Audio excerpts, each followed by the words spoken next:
4ನೇ ತರಗತಿ ವಿದ್ಯಾರ್ಥಿಗಳಿಗೆ ಸ್ವಾಗತ. ಕಲಿಕನ್ನಡ ಪಠ್ಯಪುಸ್ತಕದ ಪಾಠ 3 ಹಂಚಿ ತಿನ್ನೋಣ ಕಿರು ನಾಟಕವನ್ನು ಈ ಒಂದು ವಿಡಿಯೋ ಮುಖಾಂತರ ತಿಳಿಸ್ಕೊಡ್ತಾ ಇದ್ದೀನಿ. ನೋಡಿ ಮಕ್ಕಳೇ, ಹಂಚಿ ಅಂದರೆ ಶೇರ್ ಮಾಡುವಂತಹದ್ದು, ತಿನ್ನೋಣ ಅಂದರೆ ಈಟಿಂಗ್ ಅಂತ. ಯಾವ ರೀತಿಯಾಗಿ ಇಲ್ಲಿ ಇಬ್ಬರು ಗೆಳೆಯರು ಒಂದು ಹಣ್ಣನ್ನು ಶೇರ್ ಮಾಡಿಕೊಂಡು ತಿನ್ಬೋದಾಗಿತ್ತು, ಯಾವ ರೀತಿಯಾಗಿ ಶೇರ್ ಮಾಡೋದ್ರಿಂದ ಯಾವ ರೀತಿಯ ಅನುಕೂಲ ಆಗುತ್ತೆ ಅನ್ನೋದನ್ನು ಈ ಒಂದು ನಾಟಕದ ಮೂಲಕ ತಿಳಿಸ್ಕೊಟ್ಟಿದ್ದಾರೆ. ಪಾಠವನ್ನು ನೋಡಿ. ಬಾಲು ಮತ್ತು ಸೇತು ಒಂದೇ ವಟಾರದಲ್ಲಿ ವಾಸ ಮಾಡ್ತಾಯಿದ್ರು.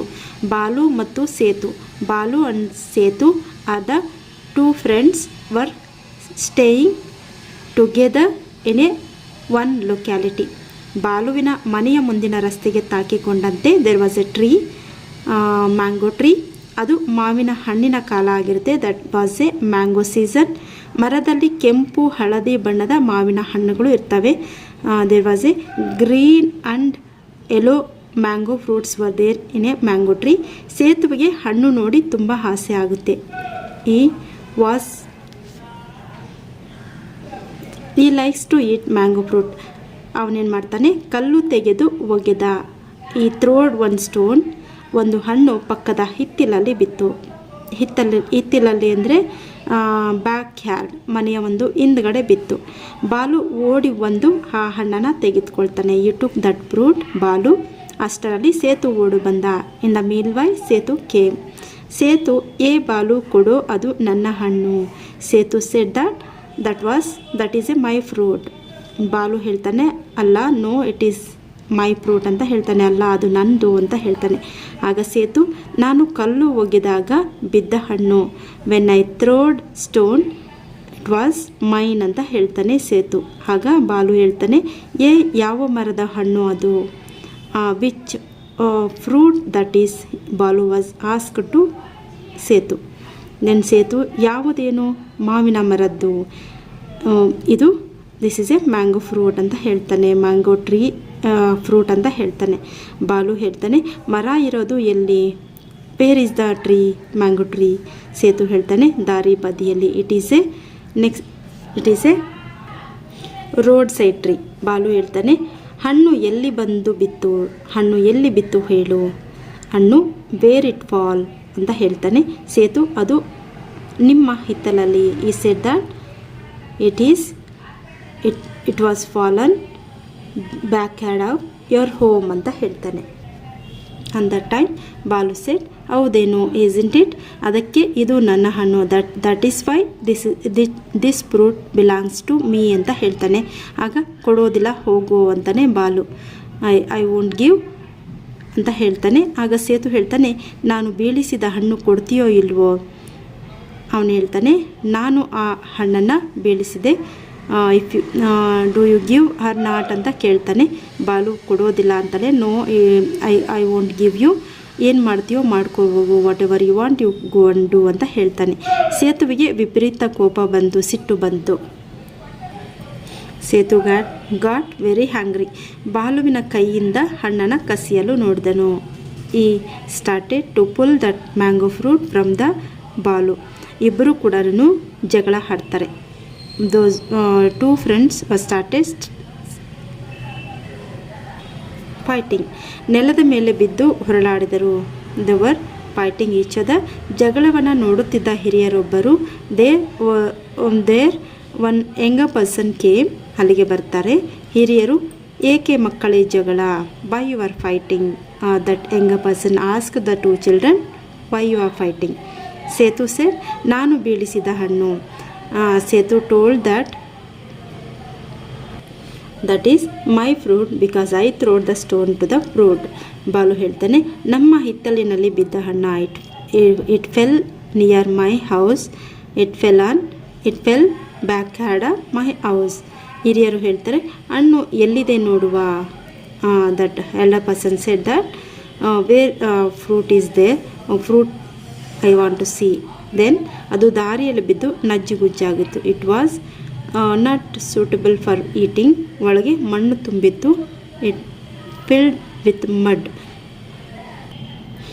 ಆಗ ಹಿರಿಯರು ಹೇಳ್ತಾರೆ, ದ ಯಂಗರ್ ಪರ್ಸನ್ ಸೆಡ್, ನೋಡಿದಿರ ಮಕ್ಕಳೇ, ನೀವಿಬ್ಬರು ಶಾಲೆಗೆ ಹೋಗುವ ಹುಡುಗರು.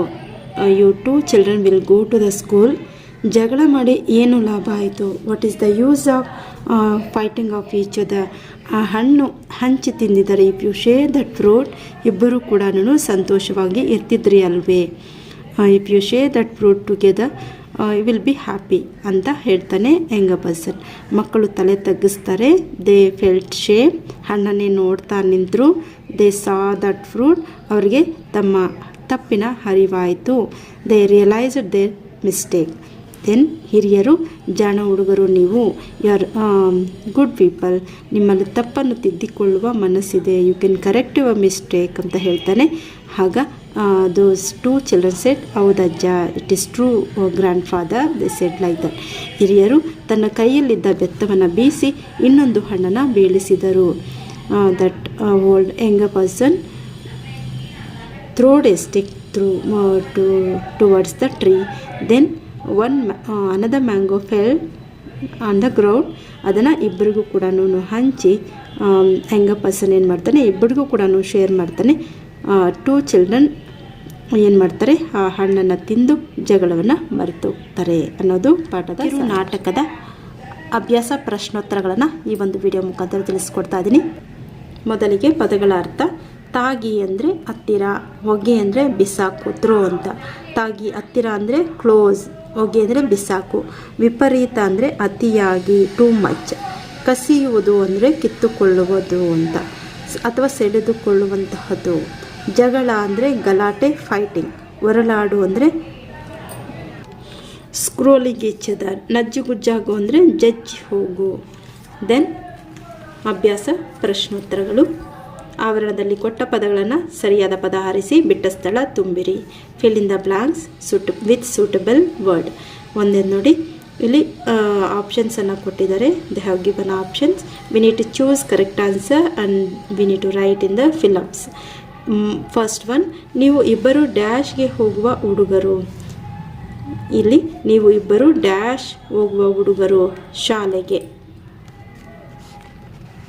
ಪ್ರಶ್ನೆ 2, ಜಗಳ ಮಾಡಿ ಏನು ಡ್ಯಾಶ್ ಲಾಭವಾಯಿತು. 3, ನಿಮ್ಮಲ್ಲಿ ತಪ್ಪನ್ನು ತಿದ್ದಿಕೊಳ್ಳುವ ಡ್ಯಾಶ್ ಅಲ್ಲವೇ ಮನಸ್ಸಿದೆ. 4, ಆ ಹಣ್ಣನ್ನು ಹಂಚಿ ಡ್ಯಾಶ್ ಇಬ್ಬರಿಗೂ ಸಂತೋಷವಾಗುತ್ತಿತ್ತು ತಿಂದಿದ್ದರೆ. ನೆಕ್ಸ್ಟು, ಈ ಕೆಳಗಿನ ವಾಕ್ಯಗಳಲ್ಲಿ ತಪ್ಪಾಗಿರುವುದನ್ನು ಸರಿಪಡಿಸಿ ಬರೆಯಿರಿ ಅಂತ ಕೇಳಿದರೆ. ಒಂದೇ ಪ್ರಶ್ನೆ, ಬಾಲು ಮತ್ತು ಸೇತು ಒಂದೇ ಮನೆಯಲ್ಲಿ ವಾಸ ಮಾಡುತ್ತಿದ್ದರು. ಮನೆಯಲ್ಲಿ ಅನ್ನುವಂತಹದ್ದು ತಪ್ಪಾಗಿರುವಂತಹ ಒಂದು ಪದ. ಈ ಪ್ಲೇಸಲ್ಲಿ ನಾವು ವಟಾರದಲ್ಲಿ ಎನ್ನುವಂತಹದನ್ನು ಬರೀಬೇಕು. ಸರಿಯಾದಂತಹ ವಾಕ್ಯ, ಬಾಲು ಮತ್ತು ಸೇತು ಒಂದೇ ವಟಾರದಲ್ಲಿ ವಾಸ ಮಾಡುತ್ತಿದ್ದರು. ಎರಡನೇ ಪ್ರಶ್ನೆ, ನಮ್ಮ ಅಂಗಳದಲ್ಲಿ ಬಿದ್ದ ಹಣ್ಣು. ಅಂಗಳದಲ್ಲಿ ಅನ್ನೋದು ತಪ್ಪಾದಂತಹ ಪದ. ಆ ಪ್ಲೇಸಲ್ಲಿ ಹಿತ್ತಲಲ್ಲಿ ಅನ್ನೋ ಪದವನ್ನು ಬರೀಬೇಕು. ಸರಿಯಾದ ಉತ್ತರ ನಮ್ಮ ಹಿತ್ತಲಲ್ಲಿ ಬಿದ್ದ ಹಣ್ಣು ಸರಿಯಾದ ಉತ್ತರ. ಮೂರನೇ ಪ್ರಶ್ನೆ, ಬಾಲುವಿನ ಕೈಯಿಂದ ಹಣ್ಣನ್ನು ಡ್ಯಾಶ್ ನೋಡಿದನು. ಕಸಿಯಲು, ಕದಿಯಲು ಅಲ್ಲ, ಕದಿಯಲು ತಪ್ಪು, ಕಸಿಯಲು ನೋಡಿದನು. ಸರಿಯಾದ ಉತ್ತರ ಬಾಲುವಿನ ಕೈಯಿಂದ ಹಣ್ಣನ್ನು ಕಸಿಯಲು ನೋಡಿದನು. ನಾಲ್ಕನೇ ಪ್ರಶ್ನೆ, ಹಿರಿಯರು ಕೈಯಲ್ಲಿದ್ದ ಕಲ್ಲು ಬೀಸಿ ಇನ್ನೊಂದು ಹಣ್ಣು ಬೀಳಿಸಿದರು. ಕಲ್ಲು ಅಲ್ಲ, ಬೆತ್ತ ಅನ್ನೋದು ಸರಿಯಾದ ಉತ್ತರ. ಇಲ್ಲಿ ಕಲ್ಲುವನ್ನು ಸ್ಕ್ರಾಚ್ ಔಟ್ ಮಾಡಿ ಬೆತ್ತ ಅನ್ನೋ ಒಂದು ಪದವನ್ನು ಬರೀಬೇಕು. ಸರಿಯಾದ ಉತ್ತರ, ಹಿರಿಯರು ಕೈಯಲ್ಲಿದ್ದ ಬೆತ್ತ ಬೀಸಿ ಇನ್ನೊಂದು ಹಣ್ಣು ಬೀಳಿಸಿದರು. ನೆಕ್ಸ್ಟು, ಒಂದು ವಾಕ್ಯದಲ್ಲಿ ಉತ್ತರಿಸಿ ಅಂತ ಕೇಳಿದರೆ.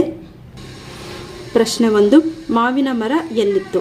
ಉತ್ತರ, ಮಾವಿನ ಮರ ಬಾಲುವಿನ ಮನೆಯ ಮುಂದಿನ ರಸ್ತೆಗೆ ತಾಕಿತ್ತು.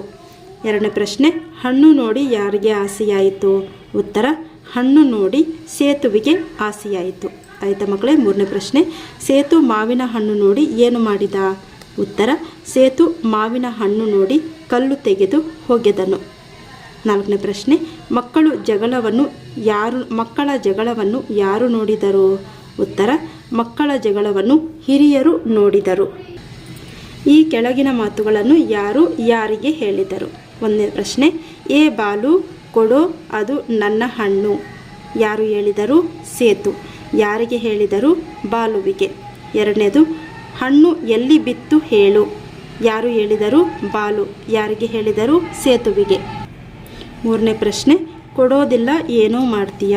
ಯಾರು ಹೇಳಿದರು. ಸೇತು. ಯಾರಿಗೆ ಹೇಳಿದರು. ಬಾಲುವಿಗೆ. 4 ಯಾಕೆ ಮಕ್ಕಳೇ ಜಗಳ, ಯಾರು ಹೇಳಿದರು? ಹಿರಿಯರು. ಯಾರಿಗೆ ಹೇಳಿದರು? ಸೇತು ಮತ್ತು ಬಾಲುವಿಗೆ. ನೆಕ್ಸ್ಟು ಕೆಳಗಿನ ಪ್ರಶ್ನೆಗಳಿಗೆ 2 ಅಥವಾ 3 ವಾಕ್ಯಗಳಲ್ಲಿ ಉತ್ತರಿಸಿ. ಪ್ರಶ್ನೆ 1, ಬಾಲು ಮತ್ತು ಸೇತು ನಡೆಸಿದ ಜಗಳವನ್ನು ವಿವರಿಸಿರಿ. ಉತ್ತರ: ಬಾಲುವಿನ ಕೈಯಲ್ಲಿದ್ದ ಒಂದು ಮಾವಿನ ಹಣ್ಣನ್ನು ಸೇತು ಕಸಿಯಲು ನೋಡಿದನು. ಅದು ಆಗಲಿಲ್ಲ. ಆಗ ಇಬ್ಬರು ನೆಲದ ಮೇಲೆ ಬಿದ್ದು ಹೊರಳಾಡಿ ಜಗಳ ಮಾಡಿದರು. 2ನೇ ಪ್ರಶ್ನೆ, ಹಿರಿಯರು ಮಕ್ಕಳಿಗೆ ನೀಡಿದ ಹಿತವಚನವೇನು? ಉತ್ತರ: ಹಿರಿಯರು ಮಕ್ಕಳಿಗೆ, ನೀವು ಶಾಲೆಗೆ ಹೋಗುವ ಹುಡುಗರು, ಜಗಳ ಮಾಡಬಾರದು, ನಿಮ್ಮ ತಪ್ಪನ್ನು ತಿದ್ದಿಕೊಳ್ಳಿ ಎಂದು ಹಿತವಚನ ಹೇಳಿದರು. ನೆಕ್ಸ್ಟು ಭಾಷಾಭ್ಯಾಸ. ವಿರುದ್ಧಾರ್ಥಕ ಪದಗಳನ್ನು ಬರೆಯಿರಿ. 1ನೇದು ಆಸೆ ನಿರಾಸೆ, ನಂಬಿಕೆ ಅಪನಂಬಿಕೆ, ಸಂದೇಹ ನಿಸ್ಸಂದೇಹ, ಅನುಕೂಲ ಅನಾನುಕೂಲ. ನೆಕ್ಸ್ಟು ಪದಗಳನ್ನು ಬಳಸಿ ನಿಮ್ಮದೇ ಆದ ಸ್ವಂತ ವಾಕ್ಯ ಬರೆಯಿರಿ ಅಥವಾ ಸ್ವಂತ ವಾಕ್ಯ ರಚಿಸಿರಿ ಅಂತ ಇದೆ. ರಸ್ತೆ, ನಾವು ರಸ್ತೆ ದಾಟುವಾಗ ಎಚ್ಚರದಿಂದ ಇರಬೇಕು. 2 ಹಿತ್ತಿಲು, ನಮ್ಮ ಮನೆಯ ಹಿತ್ತಲಲ್ಲಿ ಹೂಗಿಡಗಳಿವೆ. 3 ವಿಪರೀತ, ನನಗೆ ಒಂದು ದಿನ ವಿಪರೀತ ಜ್ವರ ಬಂದಿತ್ತು. 4 ಬೆತ್ತ, ನಮ್ಮ ಮನೆಯಲ್ಲಿ ಒಂದು ಬೆತ್ತವಿದೆ. ನೆಕ್ಸ್ಟು ಭಾಷಾ ಚಟುವಟಿಕೆಯಲ್ಲಿ ಈ ಗಾದೆಗಳನ್ನು ಓದಿ ಅರ್ಥ ತಿಳಿಯಿರಿ ಅಂತ ಕೊಟ್ಟಿದ್ದಾರೆ. ಕುಂಬಾರನಿಗೆ ವರುಷ, ದೊಣ್ಣೆಗೆ ನಿಮಿಷ. 2ನೇದು ಅಡಿಕೆಗೆ ಹೋದ ಮಾನ ಆನೆ ಕೊಟ್ಟರೂ ಬಾರದು. ತುಂಬಿದ ಕೊಡ ತುಳುಕುವುದಿಲ್ಲ, ಕೈ ಕೆಸರಾದರೆ ಬಾಯಿ ಮೊಸರು.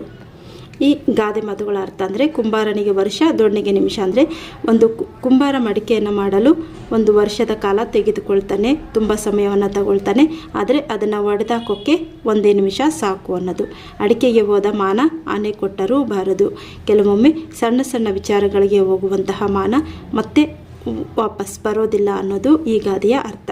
ತುಂಬಿದ ಕೊಡ ತುಳುಕುವುದಿಲ್ಲ ಅಂದರೆ ಹೆಚ್ಚು ಜ್ಞಾನವಂತರು ತೋರಿಕೆಯನ್ನು ತೋರಿಸಿಕೊಳ್ಳುವುದಿಲ್ಲ ಅಥವಾ ಹೆಚ್ಚಾಗಿ ತಮ್ಮ ಪ್ರದರ್ಶನವನ್ನು ಮಾಡಿಕೊಳ್ಳೋದಿಲ್ಲ ಅಂತ. ಕೈ ಕೆಸರಾದರೆ ಬಾಯಿ ಮೊಸರು ಅಂದರೆ ನಾವು